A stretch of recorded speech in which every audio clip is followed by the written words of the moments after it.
What's up, y'all? Welcome to Broad Street Blitz Take Leader Edition with with Leader Johnson and your boy Cool Cat Connor. What up, Leader? What's going on? What's going on, y'all? Leader Johnson here, man, with y'all. And out here in Merlin, man, just chilling, man. Listen, great to do this show. I got some things to talk about. Got a little Cool Cat. You know, we have the Jalen Hurts things going on. We support Jalen Hurts. And once again, there was another conversation that continued to scratch Jalen Hurts' whole reputation.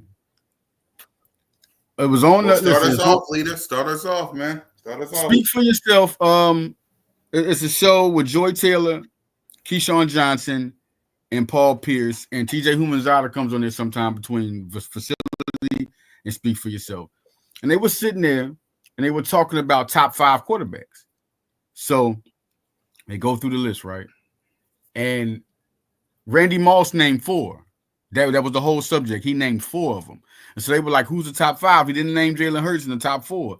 So they go, it's Keyshawn. Keyshawn say, man, Jalen Hurts is top 5, however you want to put it. The only person you can put above him is Mahomes. Like, you could put him 2 through wherever you want to put. No room to talk. He has no room to talk. How you doing, Lynn? And I'm talking about every time they bring up Jalen Hurts, right? They have nothing to say. It's like, how are you defending this subject, right? So TJ Humanzada says, well, Jalen Hurts, he picks the guy he picks above him is like Jordan Love. He said Jalen Hurts' team. It's the team he has, and this and that, like the team, right? So I'm saying, okay, let's dead this team thing. Let's talk about this team thing. They say, right? No, not just team. Oh, no, because I just did a video on it a couple of minutes ago. It ain't just team that they talking about when it comes to Jalen freaking Hurts. Oh, no. It's super team. It's super team. The thing about that is, if you are a bad quarterback, you're going to fail regardless. You're not going to get there regardless of who you are. We can go down the line of many quarterbacks who've had good teams. I remember Warren Moon back in the Houston Oilers days. Jim Kelly could never get over the Super Bowl hump. That's just getting there. There's so many quarterbacks that have not even gotten to the Super Bowl. So then we're talking about, okay, you're talking about the team, right? You're talking about a player, right? All the guys they say it's over Jalen Hurts. From Josh Allen to Lamar Jackson, they've all had teams that can make it to the Super Bowl. And Jalen Hurts wasn't in their way. Jalen Hurts is in the NFC. What other guy you put in the butt? So how come they can't get to that hump? What's with Josh Allen? Lamar Jackson was there. Did he get it? How many times has he been there? Jalen Hurts has been there twice. So if this team is that good, we win in every game. I'm just saying realistically, at least we're not losing no more than one game, right? The best team. Nobody can match them. Only one team can beat Kansas City. What does that say about Jalen? Each time, right? Each time. Jalen Hurts is 2-2 versus Patrick Mahomes. He lost to Patrick Mahomes here in Philly in 2021. He beat Patrick Mahomes in Arrowhead in 2023. And of course, the 2 Super Bowls, Jalen Hurts lost one. Then of course he won one. So they're 2-2. Yeah, right. Yeah, he beat him in the season. I mean, like it's crazy. But if you look at it, in the Super Bowl, both those Super Bowls, if you look at how Mahomes played and Hurts played, Hurts outplayed him each time. Hurts was under pressure. He was under pressure in the Super Bowl. They came at him. Each time he won. So my thing is, and then Paul Pierce, let's go to Paul Pierce conversation. Paul Pierce puts Jaden Daniels in front of him. They love themselves some Jaden Daniels nowadays, y'all. I swear to God, they do. We're Paul Pierce always has those, you get to those points where Paul Pierce always is questionable anyway. But I respect Paul Pierce, basketball player. But as an analyst, sometimes just analyzing things, he's questionable. Jaden Daniels was a rookie, phenomenal rookie year. There's been a lot of good, phenomenal rookie years. CJ Stroud had a good one. RG3 had a great one. We're talking about rookie years where they show out, right? Mm-hmm. But he ran into Jalen twice because Jalen got hurt the last game. Yep. Before the NFC Championship. Right. He ran into Jalen 3 times. The last one was it makes you forget about. We know he's a rookie. See, he had a great season where you was like, man, he's doing so good for a rookie, like the vet type of status. You're giving him the veteran mind. But when he went against Jalen and Philly in that conference championship, it lets you know, oh, he is a rookie. He is a rookie. Jalen completely on the ground and with his arm outplayed Jaden Daniels. It was like a teaching lesson. It was like a lesson. Let me teach you something real quick. I don't know what to say, but I just feel like some people are a little. If you doubted him, you can't know more because facts always remain. The opinions are for everybody. They're great, right? Opinions are so great. It puts everybody in the conversation. But the fact always remains. You can't call him not an elite quarterback because look what he's done. Right. So many people have had good teams and they have just not gotten there. The coaches, they was like Spagnuolo was going to get to, Barkley, and then, when Jalen gets the time to do it, for the game to be on him, he won't be able to do it.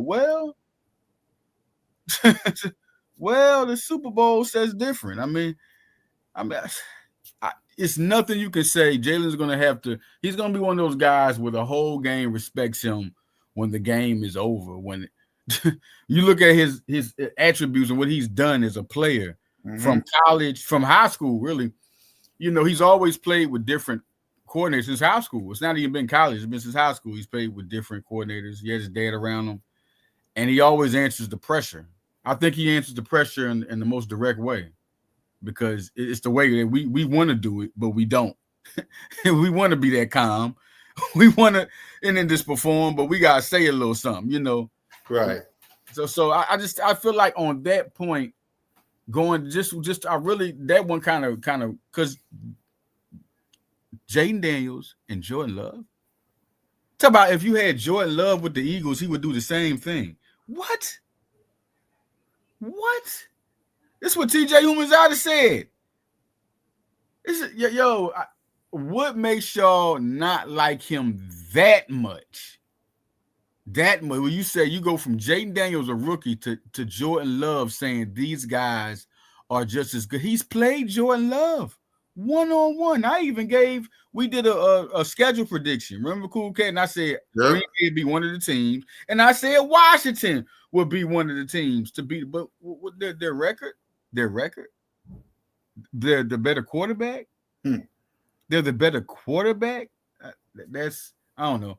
I think this is a little crazy. I'm a big fan of the Eagles and Cowboys. I've already seen this guy. Lil G Griffin. He always does this. I'm a big fan of. Yeah, he always does that. Yep. But man, I don't know what, like, it's like the same thing. It's like the same thing over and over again with these people. It's like they say the exact same thing like parrots. Jaden Daniels better. It's like parrots, y'all. It's like a bunch of parrots that's talking and squawking, and you're like, shut up, and they still won't shut up. So at the end of the day, and it's like, and also when it comes to this super team that everybody's saying nowadays, why your organization can't do nothing about that? Like, if y'all mad that Jalen freaking Hurts, if y'all saying that Jalen freaking Hurts has this super team, that's fine. That's fun to talk about because super team. Okay, you know why that's so fun? Because they made that super team. They drafted everybody. It wasn't like the money was put up and they bought all these. That's where the super team originally came from in the NBA. You get all these guys together. No, Philadelphia drafted and developed their super team. So you're basically, if anybody who's saying that, if they're not Eagle fans, you're down in your organization. Yep. Because all they have to do is draft and develop. You don't have to have the money. You don't have to. This is simple. Like, this is, I'm sorry. When you say thank you to that super, if Cool Cat, you say thank you. Super team, thank you. That's what they did. Look, everybody they got from the quarterback. They traded for A.J. Brown. A.J. Brown didn't go to no Super Bowl in Tennessee. Nope. Yeah, Devontae Smith was drafted. Dallas Goedert was drafted. Look at Reed Blankenship is a safety, undrafted. I'm just saying, like you're just giving kudos to Eagle fans on that one. One thing I wanted to the position this time I wanted to talk about. Yeah, go ahead. Let's talk about the position that she was talking about. Offensive line. I want to. This is a breakdown here. The offensive line to me is better this year after giving Stalin that extension. It seems like they want to make him happy because of what he's done. After last year, you just start saying, "Oh, listen, whoever you got, because anybody we throw at you, Stalin makes them serviceable for their time." Yep. Real good serviceable. Not like he gave up a couple of sacks and it was like, no, like he was adequate. No, they're actually, one of the best tack at their position for their time, at least for their time. Fred Johnson, Vaitai, guys like that. Andre Dillard. Remember they was talking stuff about him. I actually believe we would have did something with Danny Watkins. We know that fireman. Anybody remember Danny Watkins? But it was you look at this team, right? Let's start from the starting five, who I believe is it this year. I don't think Becton was just too talented. He was already a top 10, draft pick. It wasn't like he wasn't talented. So it wasn't nothing to get that talent out of him at 6'8", playing guard. At this position, okay, Cam Jurgens. Let's talk about the success. Right. Once again, the super team. This guy was developed. Last year, he was a Pro Bowl alternate at guard and became one at center. People realized that he made the Pro Bowl in his career at two different positions because they had Kelsey. And he played guard while Kelsey was there. Then when Kelsey left, boom, he was there. So then you go, and this guy's rough. He's really like a dog. Like man. I mean, I was I didn't really think he was like beating people up like that. And I saw New Heights. Shout out to New Heights, Travis Kelsey and Jason Kelsey. Yep. They show, and they was, talking about Cam Jurgens. So, and they were showing, like, I started seeing like film, like he is a nasty individual. Like, okay. And he's he can come out the line of scrimmage. He's like Kelsey, he's athletic, he can run. Right. So he's something else. He's gonna be there for a long time. Going to the tackle position. Right. I'm just glad to go to Lane Johnson and Jordan Mailata. They are as good as it gets. Damn right it is. It's as good as it gets, man. And we're talking about, once again, the super team. Of course. Jordan Mailata was the 7th round pick of rugby. Yep. Came out of rugby, man. And then Lane Johnson was drafted number 4 overall in the draft. This man, Lane Johnson, can play with his balls hurting. Like, that right there gives you an encouragement in life. Like, this man, he's the best. Lane got to be the best. It's hard to say between both of them, but they're definitely 1-2. There's no question. You can put your tackles up, put Tunsil, put all them guys. Go ahead, go in the conversation with me. We're talking about what they have done. They both been to the Super Bowl twice. And they, not only that, you're looking at what they've done, the guys they've had behind them from Swift. They've all had 1,000-yard seasons. Swift didn't have one till he got there. Right. Sanders had one. So, and then Landon Dickerson. Ever since Landon Dickerson got there, he's got more upgraded. That's my favorite guy out the whole 5. I mean, he goes to war, man. He goes to war. Straight out of Bama. I mean, dude is good. And then who starts? Tyler Steen.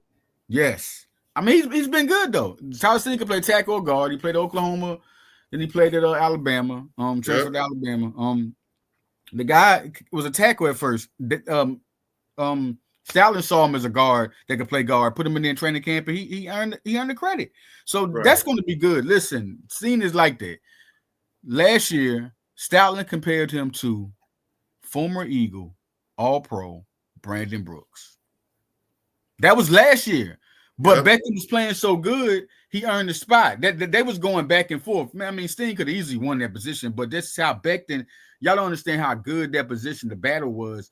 This is how it was. It came down to like crunch time before they really named Becton. You didn't know Becton was the start of the game time. He was like, okay, season opener, so Steen is ready, man. It's not like he's ready. And then they got guys like Matt McCoy, Matt Pryor. They got guys like Drew Kendall was impressing in camp. Cameron Williams, the draft pick, is impressing in camp. Miles Hinton. I didn't think both of them was going to impress in camp right now. I thought later on, boom, boom, but it's really starting to look good in camp. And you got guys like Mailata and them complimenting these guys in camp. Kendall Lamb. Kendall Lamb was another guy doing good in camp. a guy that they really see a lot in, they can really put a lot of that in. Yes, Steen's technique is real good. Steen's technique, very good player. Very good player. He's a guy that I think could be a Pro Bowler, man. Do you realize who you can compare them to? Brooks was the best guard in football. Won the 2017 Super Bowl. Best guard in football. Each time Brooks was that good, and he was able to retire early. He was like, all right, I'm done. And he's an Eagle, no good question. Right. I just really think you're looking at it now. What I emphasize the offensive line for is that's big for the running game. Right. I wanted to have a surprise go through because we're going to go through the running back position too. I want to compliment that. For one, we're going to talk next week about they had the 10 most dominant NFL seasons. We're going to put that. So Saquon was number 5. Yep. So there was a lot of good seasons. We're going to break those down. It's a video. Go on to YouTube, look at it. NFL Throwback is the channel. 10 most dominant seasons. They broke it down real good. And Saquon definitely was number 5, and he should have been. Some good seasons too. Real good seasons. But the running back position, one thing we're hearing about is that Saquon is, you don't hear it, but he's doing real good in camp. He's doing good. He's looking healthy. He's looking quick, fast. Somebody say he's more powerful than last year, which is very scary. So we're looking at that. And AJ Dillon, they say he's doing good, looking healthy. Right. I tell people about AJ Dillon, and it's one thing. AJ Dillon and Will Shipley. Okay, right. We've heard this. Some people have, like Chase Senior. Shout out to Chase Senior and the other Eagles Now chat. He was also on Blitz tape one time. Chase Senior said Will Shipley, watch out for him. Listen, Will Shipley, good out of high school, 4.4 speed, can catch the ball, run, but let's just not be crazy. AJ Dillon was a second-round pick. AJ Dillon was a number 1 back in high school. I'm talking about Quadzilla is no joke. Right. And the power part. You know what I like the power part because I would miss the LeGarrette Blount situation. LeGarrette Blount was running the ball. You could not. That man, he was hard to tackle. He was great to watch. People were just bouncing off him like flies when he's with the Eagles. Right. You put AJ Dillon there, right? And you Wes Barkley. What's the best person to rest Barkley with? A power guy, a guy you got to hang off, a guy you got to bounce off of, just keep on. And the guy can run and he can catch the ball. People don't understand. Right. Philly's going to like him. And the pressure's not on him to be a number 1 back. They people are known to be healthy with Philly. Remember Swift used to get hurt? Yeah. Remember Barkley used to get hurt? Oh yeah. You know what I'm saying? Now we have Dillon here. That's the one guy I don't talk about. The big season out of him is going to be big because it's going to be real frustrating to try to stop Barkley. And you're going to try to stop Barkley, but you're trying to stop Dillon. You're going to try to stop Barkley all season. He goes through you, around you. He's powerful. He jumps over you, and then you get Dillon. That's going to be an X factor with this offensive line. The offensive line going to open up holes. It's going to be exciting to see. Now, Shipley, no, I don't lose no confidence in him. They're going to use him. They're going to use, remember how they used 3 running backs in 2017? Yep. 3 running backs. They're going to do, Shipley's ready. It's his second season. He has experience. They're going to give him the ball. He's going to get some snaps, receiving and running. So, but the one position, I think Ford gets on the team because they talked about Avery Williams and they talked about let's talk about Keaton Robinson. Yeah, go ahead. I think the returning situation is something they're aiming for because they talk big on Avery Williams. They talk big on Avery Williams. So the coach been talking big about him. And then Keaton Robinson, what people don't know about him, he was a guy they signed recently. He was a draft pick. He really didn't have the type of career in college he's supposed to have, but he's so damn fast. Yes, he is. He got drafted and high, and he did real good in the combine.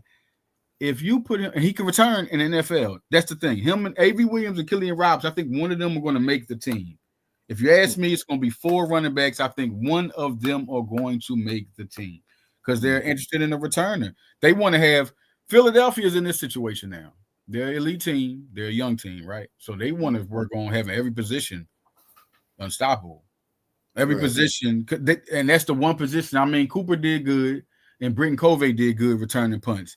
And who else? Who was Isaiah Rodgers? And those, they're doing good, but they want to have these guys be every year. It's not going to. They're not just going to throw a position away. Just like Ben Samarine, Ben Van Samarine. All right, they want him to play fullback. Right. This is real. They want him to play fullback. They want him to get to possession to play fullback. So, and they want that running game. Listen, they want Barkley to be protected. This is real. Like now into the season, they draft more offensive linemen. You got a guy, Pierce, the undrafted free agent. Another guy to watch out for, 6'8". That guy, like they're investing in the offensive line. They're investing in blocking. They got Harrison Bryant at tight end, who's a better blocker. Like Colin Granson's doing a better job. I'm hearing though. I'm hearing stuff about him. I ain't like, yeah, he's doing a good job in camp. Also, to talk about camp, once again, cool cat, Makuba. Makuba's getting like rave reviews from Devontae, and we'll just see what it is. I mean, the best man wins in camp in Eagles. You're gonna. It's not going to be like, oh, let's put him there to give him a chance. No, the best person wins. Devin White, that was the linebacker I was talking about. That Zach Bond beat out Devin White, the guy we had last year, number 5 pick overall with Tampa Bay, and Zach Bond came in camp and beat him. That was it. So the Eagles about best man win. Ain't nothing but beasts in camp. You ain't getting no guy we gonna put in here just because we feel like, okay, we gonna try this guy out. When he gets in there, he's the best guy. So the offensive line and looking at the running back situation, it's gonna be fun to see the Eagles offense with an experience of a Super Bowl right after. This is gonna be a real fun season, and I just don't think the Cowboys stand it. Listen to me, Cowboy fans. I don't think they really stand a chance against the Eagles. And I'm gonna give y'all, they will compete for the playoffs. This is no question. Let me be real. Dak Prescott's a productive quarterback. Micah Parsons is a dominating player. I think they have a better defense than offense. They have a better defense than offense, and getting Pickens helps Dak out. But Dak had Lamb and Cooper. Okay, I'm just saying that was that team right there when they had Lamb and Cooper was the best team that Dak ever had. And that was the time when the Eagles was trying to make, that was y'all time to win a Super Bowl. I'm sorry. I'm sorry. I'm just saying. Yeah. But they'll compete for a playoff, but they got to worry about Washington. That's their biggest competition. Don't worry about the Eagles. Worry about Washington first. Dak coming out saying, "Oh my God." Dak was talking about the receiving duo. Talk about that good, and then he's also saying that he said that they'll compete for a Super Bowl. They'll be in the Super Bowl. They'll wow. All right, listen, man. Okay. I'm trying to be as reasonable as I can, and the crazy part why this really tickles me so hard because I'm an Eagle fan, but I'm professional at the same time. Y'all have to start getting Eagle-like, Dallas. Y'all have to get Eagle-like. Like, y'all cannot be going out there looking like this. After last year, remember when y'all said Cooper, who was the quarterback there? Cooper Rush? Yep. Remember, they was like really hyping him up the year before. This was 2023 when we had one of our worst seasons, right? Worst, or quote unquote, 11-6 worst seasons, right? Right. We how's Cooper Rush now? Everybody wasn't talking about it. Now y'all come in there. He gets his time to do it again. He doesn't do it, but our backups beat you. I'm just listen to what I'm saying. Cooper Rush did not beat us anytime, but our second and third string beat you. You should be scared. Talking about where we went through I just want to end it on the Jalen Hurts part. Yeah, go ahead. Next, Jalen Hurts. I just want to put the respect. When we look for a superstar, right? We look for these things in a person, right? We look how he acts, whether he's black or white. Right. We look for these things in a person. So how come there's no respect? I don't know. Just the doubt. The doubt. And then there's no, what are you arguing? Like, you have to have something to put up there for doubt. If he had no Super Bowl win, okay, we could be having this conversation, okay? We could be, if we didn't make the playoffs, shit, it'd be over. Yep. in Philly, it would have been over. It'd have been over. But it'd have been different. It'd have been different in the other, but Philly, no. But if he didn't win the Super Bowl, right? If he didn't, remember when they was talking bad about him? If he didn't, and every time y'all said something about him before the Steeler game, he answered it. before, even after the Super Bowl. Remember the playoff win? They went against St. Louis, and he got criticized. Oh, Jalen Hurt. This man got up hurt. You ain't see him go, he was getting up hurt in the snow. Yep. And then when they always talking about him, you know they went right after him. When they always talk about him, what'd he do? He had 55 points. I'm just saying, what better player is it to cheer for than Jalen Hurts, man? Because when you doubt him, what other guy that you see can take the criticism? You don't want a person to take criticism, but if he get him and you like him and he gets it, and then he make y'all look stupid every time, man. Yep. That shit is crazy. I'm serious. Like he make them like that. That is a person. Even if you had doubts in your mind for, you got to root for, man. Damn right.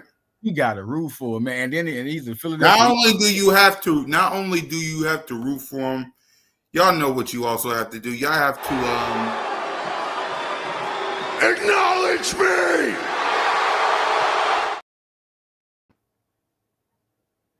I go to Lynn said Barkley was getting hurt because MetLife turf is Vet Stadium level. Oh my God. Yeah. It was that bad. Oh, and Vet Stadium was, oh man, that's why Cunningham was getting hurt, man. Right. Cunningham couldn't get hurt every year, man. There's no way and I know it's a little stretch, but if he ain't play, if we had Lincoln Financial and Cunningham played at Lincoln Financial, we'd had a damn Super Bowl. Get out of here, man. Damn right. Man, the Super Bowl. Around that time, Fred Barnett, Calvin Williams, Keith Jackson, that was enough the way Cunningham was playing. That was enough. That was enough. And then the defense, that's self-explanatory. Do your homework if you don't know what the defense he had. Exactly. Crazy. Yeah, that was big. Just looking at some of the comments, man. Just the red shirt 2 seasons to learn football before he played. Yeah. Man, that's a little. That's how you know Stoutland is. Come on, man. He's a rugby player.